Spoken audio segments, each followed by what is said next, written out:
Next we are going to show the confirmatory test for aldehydes and ketones. Then a tolerance reagent test ആണ് ഇവിടെ പറയുന്നത്. Basically നമുക്ക് വേണ്ടത് tolerance reagent ആണ്. To the boiling tube, I take a little of tolerance reagent. ആദ്യം tolerance reagent ആണ് എടുക്കുന്നത്. And to that tolerance reagent, a little of the compound is taken. Aldehyde ആണോ ketone ആണോ എന്ന് നമുക്ക് ക്ലിയർ ആയിട്ട് അറിയില്ല.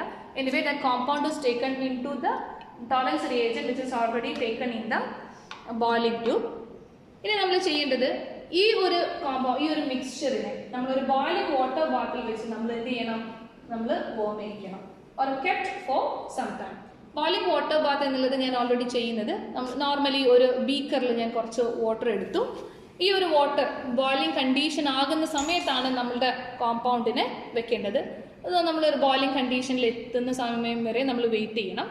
ബോയിലിംഗ് ആയി കഴിഞ്ഞിട്ടുണ്ട് എങ്കിൽ നമ്മൾ എന്ത് ചെയ്യാം, നമുക്ക് നമ്മളുടെ ഈ ഒരു ബോയിലിംഗ് ട്യൂബ് നമ്മൾ അതിൻ്റെ അകത്തോട്ടേക്ക് എന്ത് ചെയ്യുക, ഇൻസേർട്ട് ചെയ്തിട്ട് വെക്കും.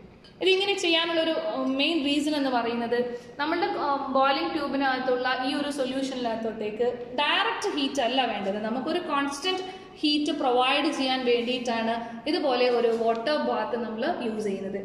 So this boiling water will provides A constant heat to the solution that is already taken in the boiling tube in order to find out whether it is an aldehyde or ketone.